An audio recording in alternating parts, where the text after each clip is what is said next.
right. We have a very special guest and friend of the show, Frankfort Mayor Layne Wilkerson. Mayor. Hey, Good Mayor. morning. It's been a minute. We're glad to have you back. It has. And Yeah, it's a good time to be back in the summer. In the summer, lots of stuff going on. But first of all, how was your 4th of July? 4th of July was great. I actually stayed in Frankfort and went to see our fireworks display, which I think is one of the best in the state. And I went to a different spot this year. We actually got in the car. Normally we walk over toward the Capitol area and look out and see the fireworks come from South Frankfort. But this time we went to the archives. And I didn't realize how many people.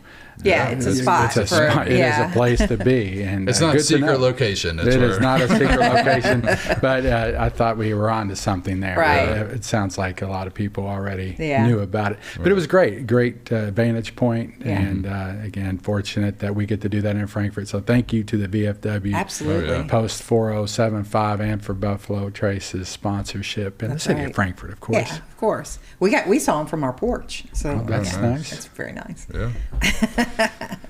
So what's going on? What do we want to make sure folks hear about? It's a good time to be here because summertime means it's a lot of fun and good summer songs, but also it's the end of our one fiscal year. We go into another starting July 1st. We'll start spending money again. Exactly. We could talk about the budget, providing good services to the people of the community, cost effective, and efficient. Exactly. We do, but it's a good time too because we closed out the mid-year point for this city commission. It's the new iteration of our board of commissioners, and we've had a very productive first 6 months of the year.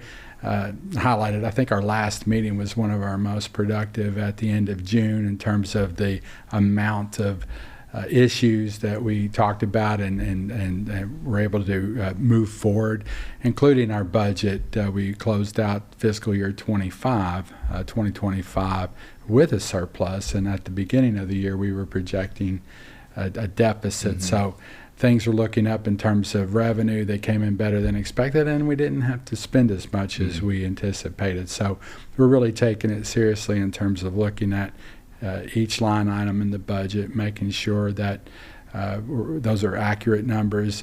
And then also we're doing more to modernize our revenue collection. There's technology out there now. We've invested in staffing. We have a new compliance attorney that is auditing our collections of different revenue sources like business licensing, permitting, occupational tax, just making sure that we're getting our fair share. So I think those measures are starting to pay off. And going into next year, we're projecting another surplus. And I'm mindful when I hear surplus, I think, well, let's not.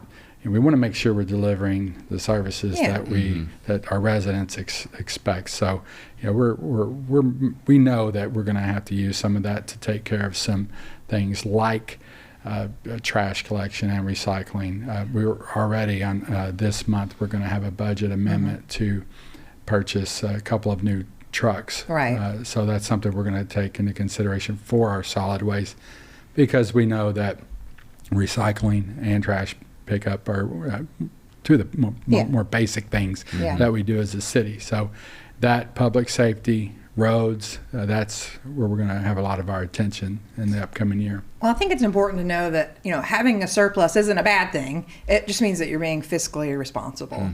And, having a surplus means that you do have the money if needs come up that might have been unexpected, when you were setting the budget. So it's good to have those extra resources. Right, emergencies and opportunities. Absolutely, and along those lines, we're excited to announce, and we're bringing back the recycling, at least for the drop-off location down at our solid waste facility on Rouse Avenue. Hopefully everyone knows where that is, 309 Rouse Avenue, but it's going to be a 24/7 drop-off spot for all recycling materials. That's cardboard, it's paper, it's glass, it's plastic, and that's hopefully people take advantage of that. In the meantime, if they're like me, they have a pile of things on their they're on the porch, and we're just waiting to drop them off occasionally. So we're going to take advantage of that right away.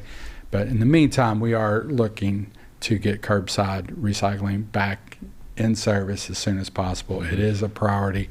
And this month we're going to start addressing it with consideration of purchasing additional equipment, the trucks in particular. Right. I mean, and those aren't cheap.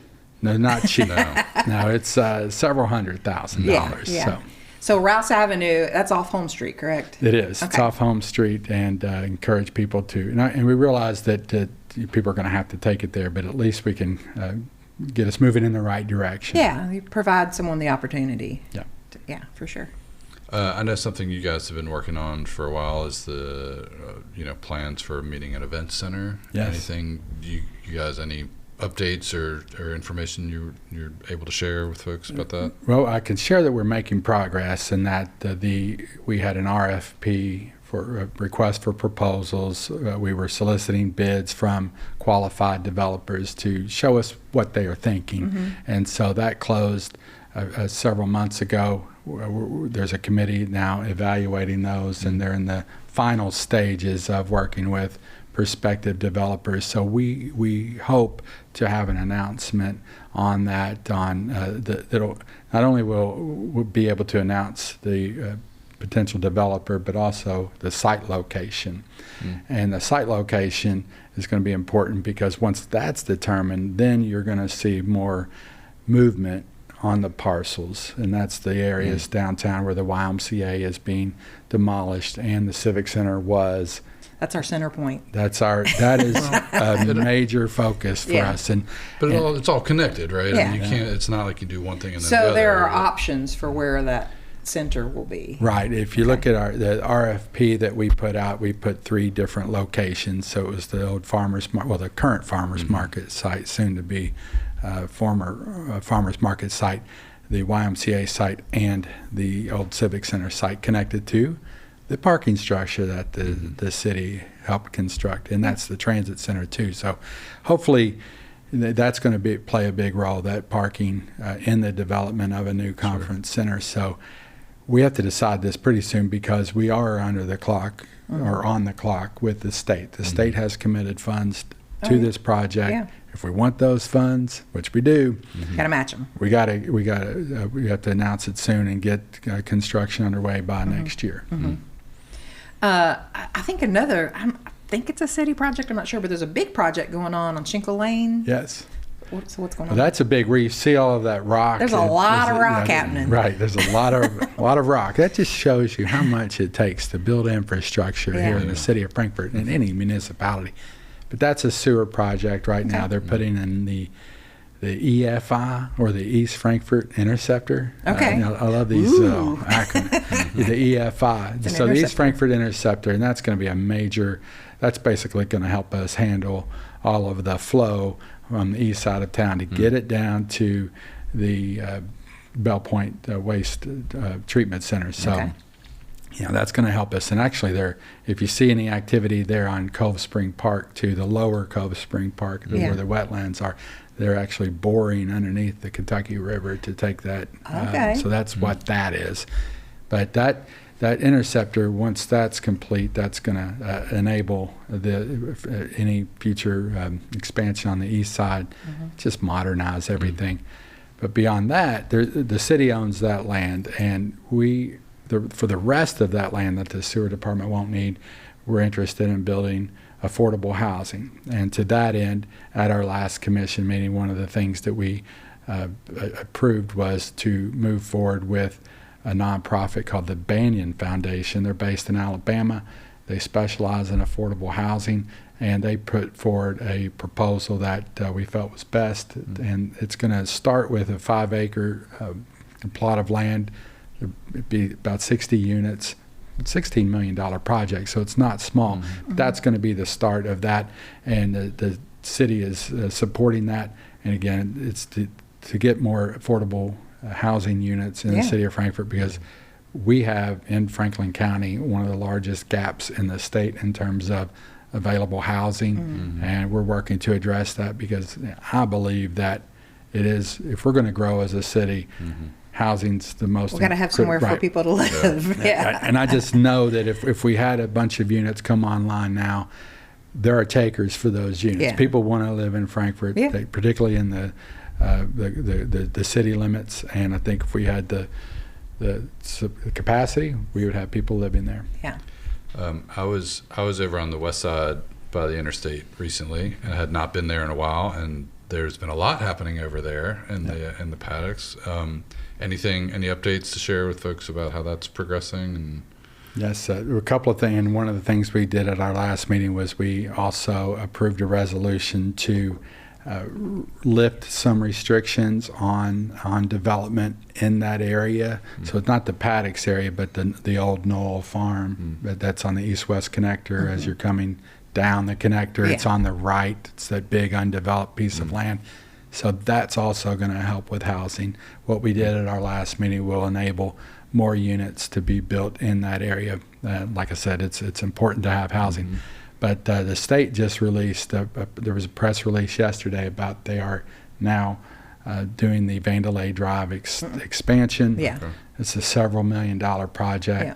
The city has committed $7 million to this expansion, which will connect the new paddocks development to the east-west connector and again allow for all of that development behind there. So no new announcements in terms of the types of businesses that are going to be there. But that's what people want to know. We got people in the control. The infrastructure is really important too. But I think there have been some restaurants floated. That's primarily what has been floated were restaurants that in the area.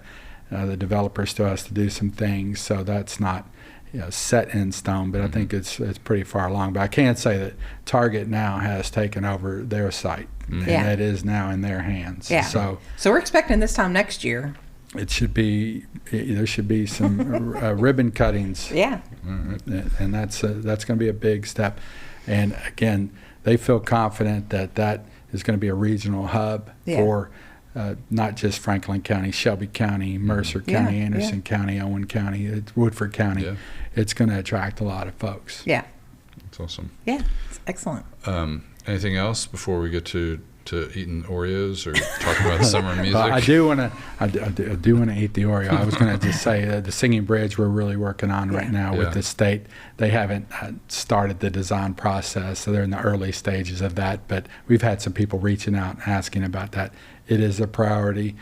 We're advocating for Frankfort here to, one, make sure that a replacement is built, and two, that it is properly funded, and that's our goal. But there's the designs. It's still early there, but they are hoping to begin construction in 2027. And I've had people asking, "Well, why is that going to take so long?" And it's you're talking about demolishing a bridge and rebuilding a new one. And does it have a historic marker? It does. It's on the National Register of Historic Places, and it also connects two distinct special historic districts. Yeah. So those three things, or the fact that it's so historic, will mean that if there's any federal money involved in this, which I can't imagine that won't be sought out, that there will be some oversight from the state the SHPO, the State Historic Preservation Office, in the final design. They'll have some say in and hopefully make sure that this is designed to be something of significance. Okay. So that, because if you look at the old Paul Sawyer prints, we had this historic covered bridge there. Absolutely, we've got one of those. And then it was replaced by another monumental bridge, this 130-year-old Singing Bridge that we have now that everybody loves. But if we're looking out over the next 100 years, we want to make sure that this next bridge is of equal significance or better. Right. Awesome. All right. So do you have a summer song you want to share? I was thinking of songs with summer in the title. You got to go with the Beach Boys, All Summer Long. That's a classic, and Brian Wilson just passed away, so that's I think it's appropriate. That's probably going to be it right now. Okay. But you got Sly Stone just passed away too. Hot Fun in the Summertime. Oh, that's a good call. That might be. Those are 1 and 1A. It depends on the day, probably. Those are good ones. I love summer songs. And you've got Love and Spoonful coming to the Grand next fall. They play Hot Fun. Hot Summer in the City. That's a good one too. Summer in the City. Seems like the '60s had all the summer songs. Right? They're out doing stuff. Well, that's where I'm going. They had all my summer songs from the '60s. All right. Anything else before we no, dig in? I'm excited. Okay. Okay. Blueberry So these are pie. fresh out of the, I mean, they just came out. Just came out. Right out of the bakery. I think it's a reboot though. I think they've been out really? before, Okay. and then they were so popular they brought them back. So it's a blueberry Blueberry Oreo.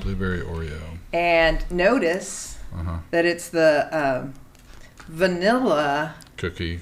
cookie. Cracker.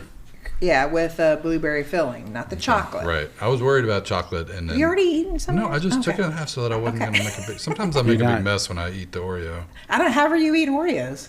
That's how I eat them. Mm-hmm. Do the cream first. Okay. It smells like an Oreo. There's no distinct blueberry smell. I'm gonna take a little. Oh, blueberry. Yeah. Wow, very blueberry. If you just do the cream. That's pretty good. I like it. I do like the vanilla cookies on the I do too. Oreos, and the blueberries got a little sharper than the yellow filling to offset the vanilla. Oh my goodness, I think it's a winner. It's Yeah. very blueberry, Yeah, it's a thumbs up for me. which is Thumbs very up. summery. That's true. Maybe you know what this would be good with? What? Some vanilla ice cream. Oh, totally. Break it up and put it in a bowl of vanilla ice cream. Yeah. Just What like do cookies and What do cream. you think, Mayor? Mayor approved. This is it's good. I recommend it. Yeah. And is it just limited edition? I want to try Yeah. to get this, the Paw Paw L8. Oh yeah. Lots absolutely. of sugar. Right. And I want to try whatever drink they had in that picture with the Paw Paw. Yeah. What was that? I don't know. I don't know, This is no. Pawpaw L8. Looked like it might have Yeah. a little something, I think something in it's it with an glass. umbrella. Yeah, No, get creative. they're on to something with the Paw now. Paw Paw Oreos. are Oreos. next. Yeah, we'll do Let's that license that. I see a big revenue source for KSU on this. All right. Well, Mayor, thanks so much for spending some time with us. You're welcome back anytime, and hope you have a great rest of your summer. Right. And And same to you all, and appreciate the opportunity to connect and absolutely. Absolutely. Catch up. We're gonna get you back here on a regular schedule. Yep. Yep. All right. look forward to it. Okay.